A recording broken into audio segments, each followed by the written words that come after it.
I never thought buying my dream home would turn into a full-scale battle, but the day I moved into Willow Creek Estates, I had no idea what was waiting for me. Picture this: a quiet suburban neighborhood, perfectly trimmed lawns, and smiling neighbors who waved as I drove in. I was excited, relieved even, until the very first knock on my door came just 3 hours later. It wasn't a friendly welcome. It was her. The HOA president. People called her Karen, and I quickly learned why. She didn't even say hello. Instead, she shoved a paper into my hand and said, "You're already violating community guidelines." I hadn't even unpacked my boxes yet. I remember standing there, stunned, wondering what rule I could possibly have broken in the first few hours of moving in. That's when I realized this wasn't just going to be a new home. It was going to be a battlefield. The paper she handed me wasn't a welcome packet, it was a warning. She claimed my car, parked in my own driveway, wasn't an approved color under HOA standards. I actually laughed, thinking she was joking, but her stone-cold face said otherwise. My car was silver. Nothing flashy, nothing neon. Just silver. That's when she leaned closer and said, "We have a reputation to maintain here. Some of us care about property values." I didn't even know how to respond. Was she implying that my presence alone was going to destroy the neighborhood? I brushed it off that night, thinking maybe she was just one of those overzealous rule enforcers. I told myself it wasn't worth getting upset over. I was wrong. The very next morning, a second letter appeared taped to my garage door. Grass height exceeds regulations. My grass? I hadn't even touched it, it came with the house. I realized then that this wasn't random. She was targeting me deliberately, and I didn't even know why. Every single day after that, a new notice arrived. One for leaving my trash bin visible for too long, another for hanging wind chimes that didn't fit the aesthetic, even one for having curtains that were, in her words, an unapproved color. I started feeling like a prisoner in my own home, like I couldn't even breathe without her watching. The crazy part? She didn't just leave notes. She'd stand across the street, arms folded, watching my every move like she owned the entire block. Neighbors told me they'd had their run-ins with her too, but no one wanted to fight back. "She's relentless," one man whispered to me, "just pay the fines and keep your head down." But I couldn't. I had worked too hard for this house to let someone like her bully me into submission. And that's when things escalated far beyond petty warnings. One day, I came home to find a notice taped not just to my door, but to my mailbox, my garage, even my car. Each one threatened escalating fines, thousands of dollars, if I didn't comply. The worst was yet to come. 2 weeks after moving in, I found an official-looking envelope marked "Final Notice, Legal Action Pending." My heart sank as I read it. Karen had filed a complaint with the HOA board claiming that I was a disruptive resident and that my presence was lowering property values. She wanted me out, literally. That's when I knew I couldn't ignore her anymore. I started documenting everything, every letter, every interaction, every ridiculous accusation. But as I prepared to fight back, Karen made her boldest move yet. She stepped onto my property while I wasn't home, took pictures of my backyard, and left a letter accusing me of violating a rule I didn't even know existed. That was trespassing. That was harassment. And that was the moment I decided I wouldn't just defend myself, I would take her to court. But before I could even file anything, she struck again, this time involving the police.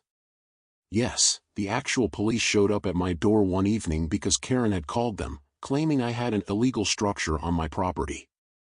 The illegal structure? A kid's swing set that came with the house. The officers themselves looked annoyed as they explained that they had to respond because a complaint was filed. Even they muttered that this neighborhood was infamous for one person causing all the trouble. Guess who? Karen. By that point, my quiet dream home had turned into a living nightmare. Every time I stepped outside, I felt like I was being watched, judged, and attacked.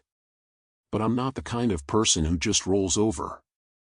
I told myself, if she wants a fight, she's going to get one. But I'll make sure it's on my terms. So, I sat down that night and started planning. I wasn't just going to respond to her notices anymore. I was going to build a case so solid that when I finally walked into that courtroom, even the judge would see through her game. And let me tell you, the moment I decided to fight back, really fight back, everything changed. But Karen didn't slow down. In fact, she escalated to a level I never thought possible. And that's when things got truly dangerous. That night, as I sat at my kitchen table surrounded by a mountain of HOA notices, I realized something. This wasn't just about fines, grass, or cars anymore. This was about control. Karen wasn't enforcing rules, she was testing how far she could push me before I broke. And the truth? I almost did. There's something exhausting about feeling like your own home, the place you're supposed to feel safest, has turned into hostile territory. But instead of backing down, I made myself a promise. I was going to win this. Not just for me, but for everyone in the neighborhood who had been too scared to stand up to her. The next morning, I started with research. I read through every single page of the HOA's bylaws, every tedious, confusing line. Most people don't bother, and that's exactly how someone like Karen stays powerful. She counts on people being too overwhelmed to fight back. But as I read, I found something interesting. For every rule she accused me of breaking, there were loopholes and vague definitions. For example, that unapproved curtain color she kept mentioning. The bylaw simply said, window coverings must be neutral. What's neutral? Beige? White? Light gray? Silver counts as neutral in most color charts. That meant her claim was weak. Then I found something even better. There were rules about how fines had to be issued, and she wasn't following them. She was skipping required warnings, inflating amounts, and in some cases, issuing fines without a board vote. That was illegal under our state law. I printed everything, copies of her notices, my photos, and the bylaws themselves. But while I was preparing my defense, Karen kept escalating. One evening, I heard footsteps outside around midnight. I peeked through the blinds and saw her standing on my lawn, taking photos of my driveway with a flashlight. She wasn't even trying to hide anymore. My heart raced. This wasn't just annoying, it was starting to feel dangerous. I grabbed my phone, hit record, and documented every second. The next morning, I emailed the HOA board with video proof and a polite but firm message. Your president is trespassing on my property. If this continues, I will be forced to involve law enforcement. Did that stop her? No. In fact, it made her angrier. The very next day, I got a letter accusing me of harassment for watching her from my window. I couldn't believe it. She was turning every action I took to protect myself into an attack against her. And then she did something that crossed a line I can never forgive. She started targeting my family. My sister brought her kids over for a weekend visit, and as they played in the yard, Karen showed up. She walked right up to the fence, pointed at the swing set, and yelled, "This is an illegal structure. You're teaching your children to break the rules." My niece, who was only 6, burst into tears. That was it. I wasn't just fighting for myself anymore, I was fighting to protect the people I loved. I called a lawyer the next morning. I explained everything, showed the notices, the videos, the bylaws, and even the police report from when she had them called on me.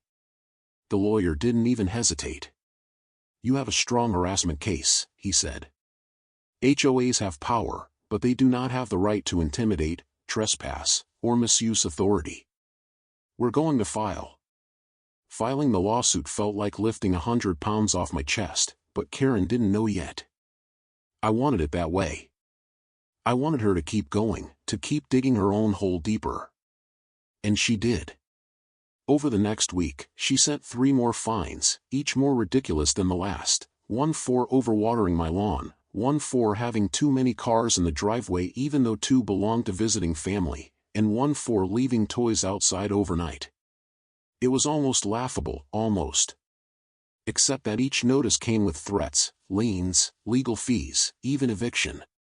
Finally, the day came when she found out I was suing her. I'll never forget the look on her face when I stepped out onto my porch and she was there with another notice. I said, calmly, "Karen, you're going to need to stop putting anything on my property. From now on, my attorney will be handling all communication." Her eyes widened. She stuttered something about community order and rules, but for the first time, she looked nervous. That's when I knew I had shifted the balance. But Karen wasn't the type to back down quietly. Instead, she rallied the rest of the HOA board. Suddenly, I started getting letters from multiple people instead of just her. They scheduled a mandatory hearing, claiming I was a hostile resident. I attended, with my lawyer. Karen expected me to show up alone and scared, like most homeowners probably did. Instead, I walked in with a folder full of evidence, video recordings, photographs, and documented violations, hers, not mine. The hearing started with her listing every rule I had supposedly broken. She read them dramatically, like she was building some kind of case: grass height, curtain color, toys outside, car color. My lawyer let her talk. When she was done, he calmly opened the HOA bylaws, read the exact definitions out loud, and showed how none of her claims matched the actual rules. Then he pulled out the video of her trespassing. The room went silent. Even the other board members looked uncomfortable. "This," my lawyer said, pointing to the video of her walking on my property at midnight, "is harassment. And if this board doesn't take immediate action to stop it, we will pursue damages." Karen's face turned red, but she tried to keep her composure. She said, "I'm just doing my job." My lawyer replied, "Your job doesn't include breaking the law." That was the turning point. The board tried to mediate, suggesting we all move forward peacefully. But Karen wasn't done. She interrupted, shouting about how I didn't belong in this neighborhood and how I was bringing down property values. Those words, spoken in a formal hearing, in front of witnesses, became one of the strongest pieces of evidence in my case. It proved her actions weren't about rules, they were personal. We left that meeting with more support than I expected. Neighbors who had been silent for months started approaching me quietly, saying, "She's been doing this to us too." We were too afraid to speak up. I realized then that Karen had been ruling through intimidation for years, and I was the first person to really fight back. The lawsuit moved forward quickly because we had so much evidence. Karen tried to delay, filing counterclaims, even sending me more notices as if she could scare me into dropping the case. But each one just became more proof of her harassment. I stayed calm, documented everything, and trusted the process.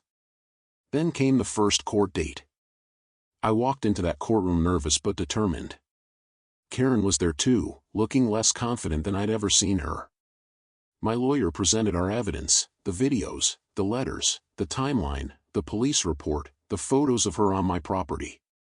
Karen tried to defend herself, claiming she was just enforcing rules, but the judge interrupted her. "Ma'am, enforcing rules does not mean trespassing at midnight or making personal threats." Hearing those words from the judge felt like a victory already. But the case wasn't over yet, and Karen still had one last desperate move left, a move that shocked everyone and turned the entire trial upside down. I could feel the tension in that courtroom as the judge's words hung in the air. Karen's lips tightened, her hands fidgeted with the stack of papers she had brought, and I could almost see her mind spinning, searching for a way to regain control. Then, out of nowhere, she blurted out something that stunned everyone. "Your Honor," she said, her voice rising, "this man is dangerous to our community. I have proof." For a second, I froze. Dangerous? Proof? I hadn't done anything but mow my lawn, park my car, and try to live in peace. The judge raised an eyebrow. "What kind of proof?" he asked. Karen smiled, a thin, shaky smile, and pulled out a folder. She started laying out photographs on the table. At first, I didn't even recognize them. They were pictures of my yard, my driveway, my back porch, taken at odd angles, clearly at night. Some had my family in them. Some were zoomed in so closely that you could see through my window blinds. My lawyer immediately objected. "Your Honor, these were taken without consent, on private property." They're not only irrelevant, they're evidence of harassment. The judge leaned forward, looking at Karen. How did you obtain these? Karen hesitated. I was documenting violations. The judge's voice hardened. At night? Through his windows? Do you understand that this could be considered stalking? For the first time, Karen's confidence cracked completely. She stammered, I was just trying to keep the community safe. The judge cut her off. Miss, Karen's last name, this is not about community safety. This is about you exceeding your authority. You are the president of an HOA, not law enforcement. The courtroom was silent except for the sound of papers being shuffled. As her so-called evidence turned into evidence against her, I realized something. Karen had been so obsessed with control that she had crossed legal lines without even realizing it, or maybe she had realized, but didn't care. My lawyer seized the moment. Your Honor, he said, we're amending our complaint to include invasion of privacy. These photographs clearly demonstrate a pattern of harassment that goes beyond HOA duties. Karen's face turned pale. She opened her mouth, but nothing came out. The judge agreed to the amendment and set a new date for further hearings. Outside the courtroom, Karen avoided eye contact with me, but I could hear her muttering under her breath, furious and shaken. I wasn't celebrating yet, though. I knew people like her, they didn't just stop. They doubled down. And I was right. That evening, when I got home, I found my mailbox overflowing. More letters, more notices, except now they weren't just about me. They included petitions signed by some neighbors demanding that I leave the neighborhood for causing drama. Some of the signatures belonged to people I had never even met. It felt like Karen had launched a smear campaign, turning people against me. For a moment, I wondered if I had made a mistake by taking her to court. Maybe it would have been easier to pay the fines, change my curtains, hide my car, and live quietly. But then I remembered my niece crying at the fence, terrified of a grown woman yelling at her over a swing set. No. Backing down wasn't an option. I decided to confront the situation differently. Instead of fighting alone, I started talking to my neighbors, really talking. I knocked on doors, introduced myself, and calmly explained what had been happening. Some people avoided the conversation, too afraid to get involved. But others opened up. They told me about their own experiences with Karen, fines for holiday decorations, threats over garden gnomes, even attempts to dictate what kind of cars they could park in their driveways. One elderly couple told me she threatened to sue us because our grandkids left chalk drawings on the sidewalk. As more people shared their stories, a pattern emerged. Karen wasn't protecting the neighborhood, she was terrorizing it. And just like that, I wasn't alone anymore. A small group of us started gathering quietly, sharing evidence, letters, and photographs. Some neighbors had years' worth of notices saved. One man even had an audio recording of Karen screaming at him over a basketball hoop. I realized this wasn't just my fight, it was everyone's fight. The next court date arrived, and this time, I wasn't walking in with just my lawyer. I had neighbors willing to testify. The judge listened as one by one, they described similar harassment, late-night visits, threats, and excessive fines. Karen tried to object, claiming, these are just disgruntled residents who don't like rules. But the judge wasn't buying it. When half the neighborhood is accusing you of harassment, he said, it's no longer about rules, it's about abuse of power. Karen's lawyer, yes, she finally brought one, tried to argue that everything she did was within HOA authority. But every time he brought up a rule, my lawyer pointed to the actual bylaws showing she had gone beyond what was allowed.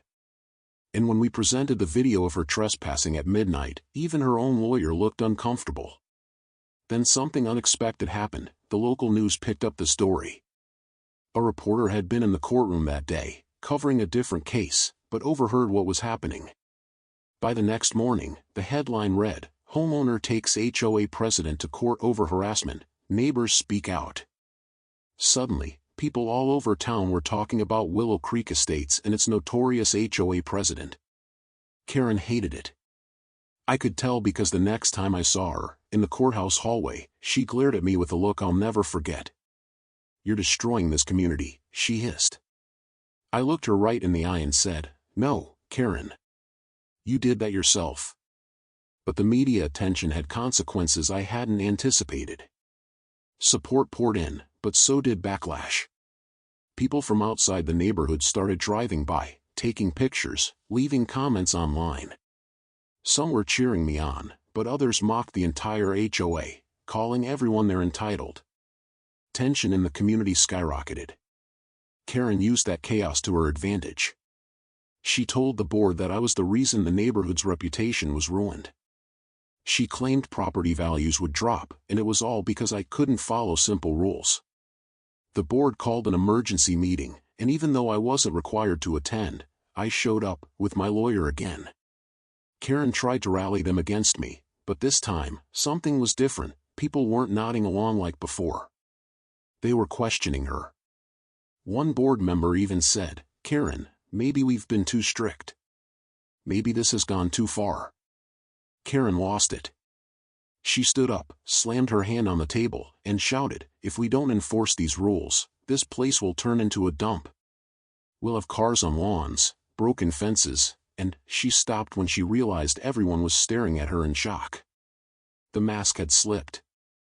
I knew then that she was unraveling, but I also knew a cornered person could be dangerous. And I was right. Just days before the next court hearing, the one that could finally end this, something happened that I never expected. I woke up to find my driveway covered in paint. Someone had spray painted the words, "Get out," in huge, dripping letters. My car tires were slashed. My security camera caught a figure in the dark, but the face was covered. Was it Karen? I couldn't prove it, yet. But my lawyer took one look at the footage and said, "This changes everything. Now it's not just harassment. This could be criminal." And as I prepared to take this evidence to court, I realized one thing: this wasn't just about winning anymore.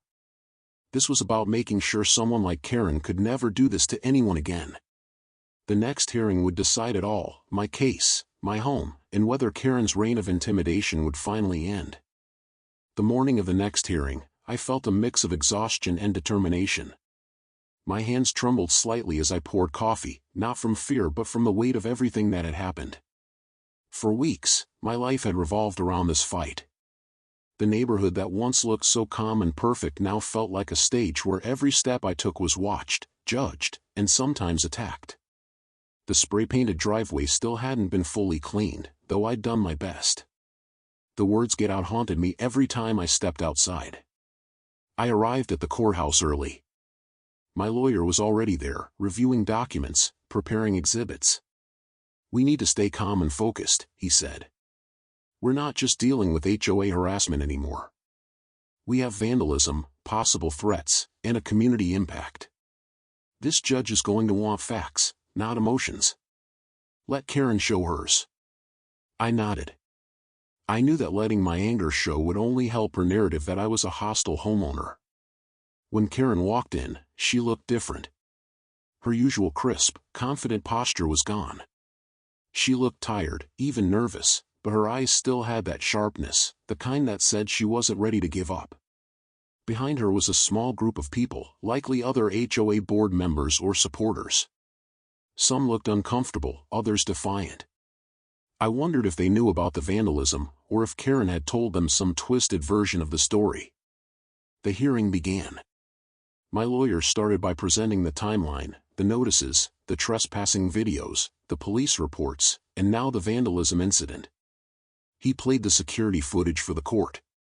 It was grainy, but you could see the figure moving quickly, wearing a hoodie, trying to avoid the camera. The judge leaned forward. "Has anyone been identified?" My lawyer shook his head. "Not yet, Your Honor, but given the ongoing harassment and the timing, just days before this hearing, it's clear that Mr., my last name, is being targeted." Karen's lawyer jumped up. "Objection. There's no evidence that my client had anything to do with that vandalism." The judge looked at him. "You're correct. There's no direct evidence, yet. But considering the existing pattern of behavior, this court is taking it seriously. Then he turned to Karen. Miss, Karen's last name, do you have any comment on this incident? Karen's voice was tight. I had nothing to do with that. I've been the victim here. He's turning the whole neighborhood against me. I've received hateful messages, people have stopped talking to me, and now I'm being humiliated in public. I wanted to laugh at the irony, but I stayed silent. The judge replied, Miss Karen, consequences follow actions. If residents are upset, perhaps it's because they feel mistreated. This case isn't about public opinion. It's about whether you have misused your authority and engaged in harassment. Then came the most important part, witness testimony. Neighbor after neighbor stood up and shared their stories. A young couple talked about being fined for leaving a stroller on their porch overnight. An older man described how Karen threatened to have his shed demolished even though it was grandfathered and under old rules. One woman trembled as she said, I stopped inviting my grandchildren over because I couldn't handle the constant complaints. As they spoke, Karen's expression shifted from anger to something almost like panic. She glanced at her lawyer, who whispered frantically to her. The judge listened patiently, taking notes, occasionally asking questions. Were there proper warning notices? Did the board vote on these fines? More often than not, the answer was no. Then, it was my turn to speak. I stood up, took a deep breath, and said, Your Honor, I moved to Willow Creek Estates because I wanted a safe, peaceful home. Instead, I've been treated like an enemy from the day I arrived. I've followed the rules, I've paid my dues, and I've tried to be a good neighbor. But what Karen has done isn't about keeping order, it's about control. I have hours of video showing her watching my house late at night, piles of letters accusing me of things that aren't even in the bylaws, and now my property has been vandalized. I don't know who did it, but I do know this, I no longer feel safe in my own home. The courtroom was silent. Even Karen's supporters avoided eye contact. The judge finally said, I've heard enough for today. I will review all evidence carefully. Until a final decision is made, Ms. Karen, you are to have no direct contact with Mr., my last name. All HOA-related communication must go through legal channels. That was a small victory, but it didn't feel like the end. In fact, it felt like the tension was about to explode. The news picked up the story again, this time with clips of neighbors speaking out. Social media lit up. People were sharing their own HOA horror stories, and suddenly my case wasn't just mine anymore, it was part of a larger conversation about abusive HOAs. Messages poured in from strangers, some encouraging, some sharing legal tips, others warning me to be careful. Back in the neighborhood, things got even stranger. Some residents avoided me, afraid of being dragged into the drama. Others quietly slipped me notes saying, "Thank you for standing up to her." But Karen? She wasn't done. Even though she was legally barred from contacting me, I'd catch her staring from across the street, her phone in hand, recording me as I mowed my lawn or took out the trash. Once, I heard her mutter loudly enough for me to hear, "Enjoy it while you can. This isn't over." My lawyer advised me to install more security cameras, keep my phone ready to record, and avoid any direct confrontation. I followed his advice, but it was exhausting. Every creak outside my house made me wonder if Karen, or someone acting for her, was out there. Every car slowing down in front of my driveway made me tense. Living like that takes a toll you don't fully understand until you're in it. Then came the day that changed everything. I received an envelope, not from Karen, but from the HOA board itself. Inside was a letter stating that Karen had been temporarily suspended as HOA president pending the outcome of the case. I couldn't believe it. The same board that had backed her for years was finally turning against her. Maybe it was the media attention. Maybe it was the growing number of neighbors speaking out. Whatever it was, they were finally taking action. But Karen didn't take it well. That evening, I heard shouting outside. I looked through the blinds and saw her arguing with two other board members in the street. Her voice carried, "You're all cowards. You think he's going to stop with me? He's going to ruin this entire neighborhood." One of them replied, "Karen, you've brought this on yourself. We can't protect you anymore." I almost felt a flicker of sympathy, but then I remembered the fear, the vandalism, and the way she'd made children cry. No, she wasn't the victim here. She was just facing the consequences she had avoided for years. Still, I knew the fight wasn't over. The court hadn't issued a final ruling yet. And Karen, even without her title, still had influence. I heard rumors that she was trying to gather signatures to remove me from the HOA entirely. She was desperate, and desperate people make reckless moves. One night, around 2 a.m., I woke to the sound of my phone buzzing. It was a notification from my security system, motion detected in the driveway. I opened the live feed and froze. A figure was there again, moving quickly toward my garage. This time, the camera caught a clearer view. Even in the grainy night vision, I could see the familiar outline, short hair, same build, same posture. It was Karen. She was holding something, a can. I grabbed my phone and called the police immediately. By the time they arrived, she was gone, but the footage was undeniable. The officers reviewed it on the spot. "We know who this is," one said. "This isn't just an HOA issue anymore. This is criminal trespassing, possibly vandalism, and maybe even harassment on a higher level." We filed a police report that night, adding it to the growing stack of evidence. My lawyer was almost relieved. "This may finally be enough for the judge to issue a restraining order," he said. "And once that happens, her ability to cause trouble will be severely limited." But part of me was shaken. If she was willing to risk arrest just to intimidate me, what else was she capable of? Would she try to damage more than just my property? I double-checked my locks, added extra lights, and made sure every camera was working. For the first time, I wondered if staying in this house, even if I won, would ever feel safe again. Yet I couldn't quit. Not now. Too many people were watching. Too many neighbors were counting on me to see this through. The next hearing was only days away, and this time, we had more evidence, more witnesses, and the police on our side. As I prepared for that day, I looked around my living room, boxes still half unpacked from when I'd first moved in.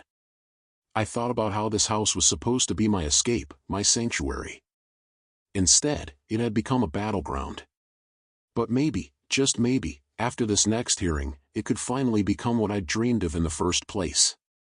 I didn't know then that the next day in court would bring the biggest twist yet, a revelation about Karen that no one saw coming, one that would change everything. The morning of the next hearing, the courthouse felt different, more crowded, more intense. Reporters were there again, cameras ready, and even people from outside the neighborhood had come to watch. I hadn't expected this fight to become a public spectacle, but now it was. My lawyer leaned over and said, "Stay calm. Let the evidence speak. We're in a strong position, but we need to keep it professional." I nodded, even though my heart was pounding.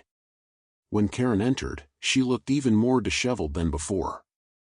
Her clothes were wrinkled, her hair hastily tied back, and there was a tension in her face that made her look older, angrier.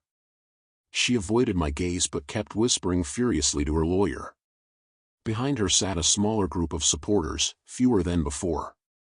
Some of them looked uncertain, maybe even worried about being associated with her.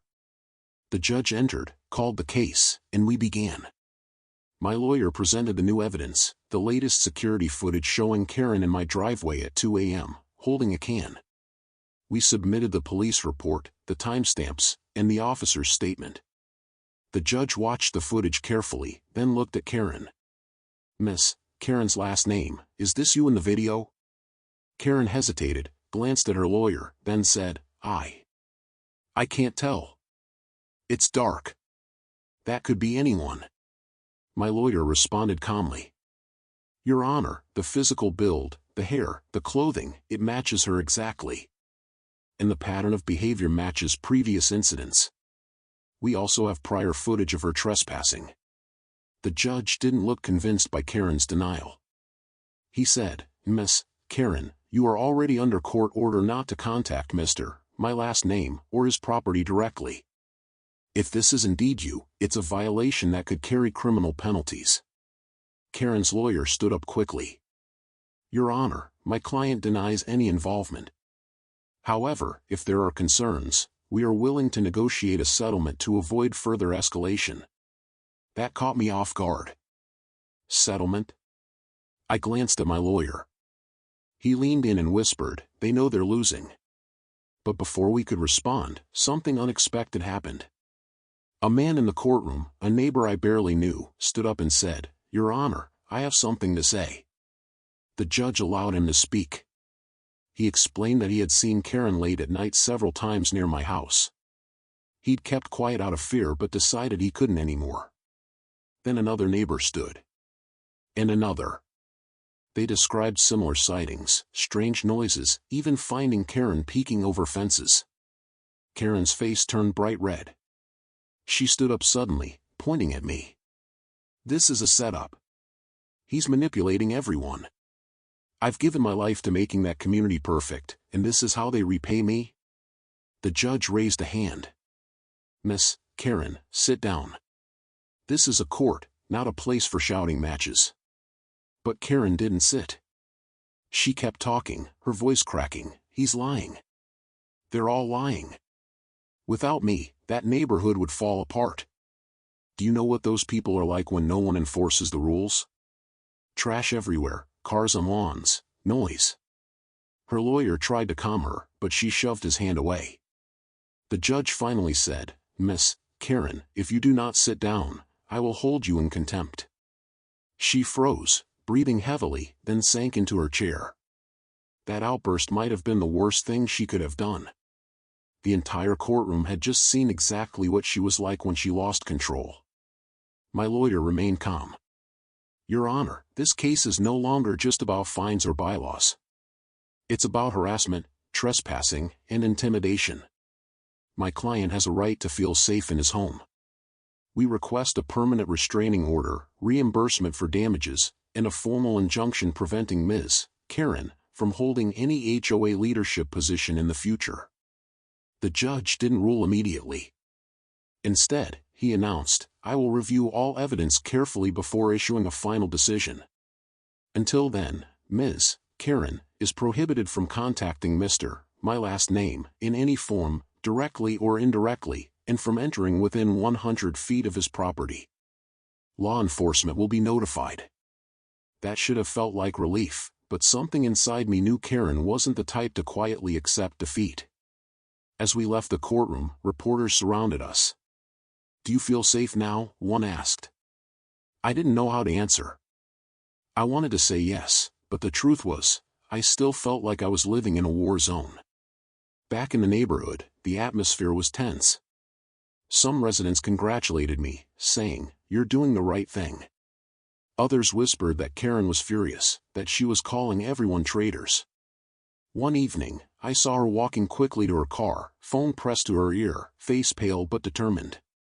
Even stripped of power, she was plotting something. That night, my lawyer called. I just received something from the court clerk, he said. Karen filed a countersuit. I felt my stomach drop. For what? I asked. Defamation and emotional distress, he said. She's claiming your accusations and the media attention have ruined her reputation, caused her to lose her leadership role, and made her a target. I couldn't believe it. After everything she'd done, she was trying to turn herself into the victim. My lawyer reassured me, countersuits like this often fail when the defendant has documented evidence of harassment. But it does mean more hearings, more time, and more stress. I hung up feeling drained. I'd started this fight to protect myself, but now it felt endless. I wondered, would it ever stop? Or would Karen keep dragging me into battles just to wear me down? The next day, I got my answer, or at least part of it. A police officer knocked on my door. He said, "We have news. We've identified the person from your driveway footage." My heart pounded. "Is it Karen?" I asked. The officer nodded slowly. "Yes. We matched her car, her clothing, and her movements from other security cameras in the area. She's being charged with trespassing and vandalism. It felt like a breakthrough, but I also knew this could push her even further. People like Karen don't just stop, they lash out harder when cornered. And sure enough, that night, someone posted on a local community forum under an anonymous name, "Certain people are trying to destroy our neighborhood. We know who they are. They won't win." My lawyer told me to stay calm, keep documenting, and avoid any response. But inside, I felt something shift. I was tired of just defending myself. I wanted this over. I wanted my life back. As the next court date approached, the tension in the neighborhood became unbearable.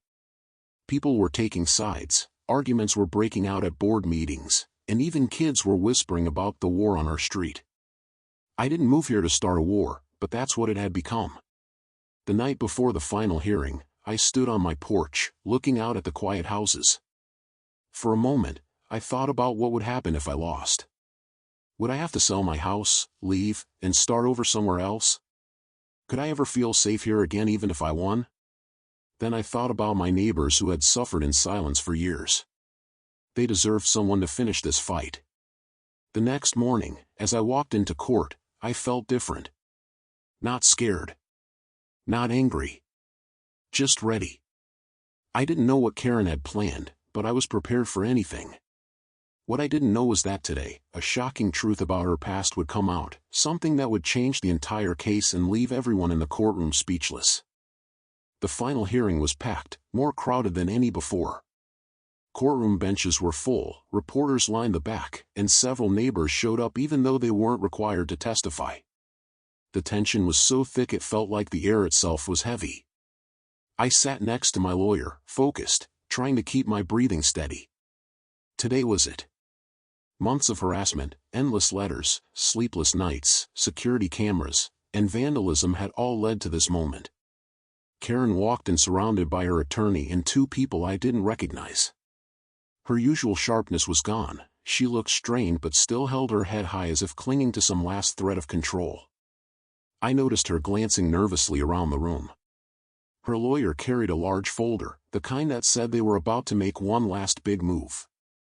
The judge entered, called the case, and immediately addressed the criminal trespassing evidence.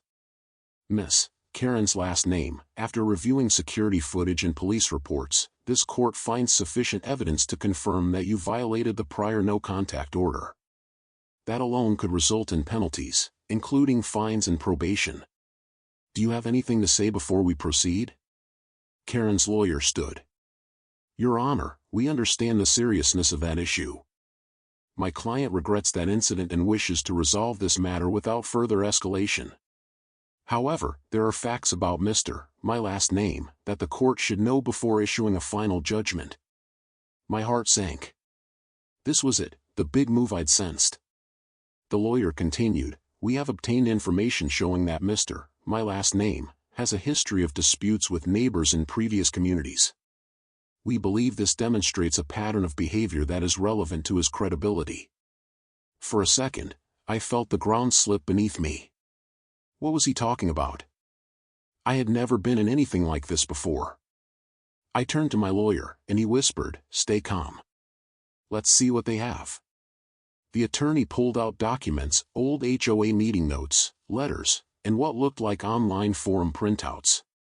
In 2018, he said, my last name, had a disagreement with a different HOA over landscaping violations. There are emails where he accused that HOA president of harassment as well. Doesn't this show that he has a habit of clashing with authority figures? I felt anger rising, but my lawyer stood immediately. Your Honor, we object to this line of argument. First, unrelated past disputes have no bearing on whether Ms. Karen's last name harassed my client. Second, those records don't show harassment, they show my client standing up for himself in another situation. And none of those cases escalated to police reports, restraining orders, or vandalism. This case is about Ms. Karen's actions, not about painting my client as difficult to distract from her behavior. The judge nodded.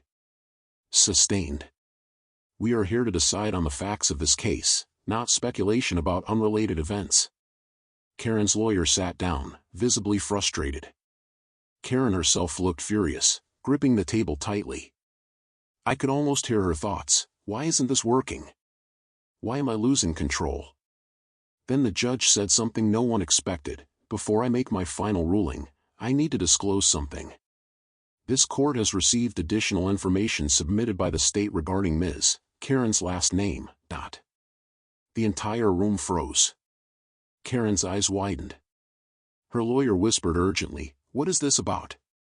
The judge continued, "It has come to our attention that Ms. Karen has a prior record, 2 restraining orders filed in the past decade for similar behavior in different communities.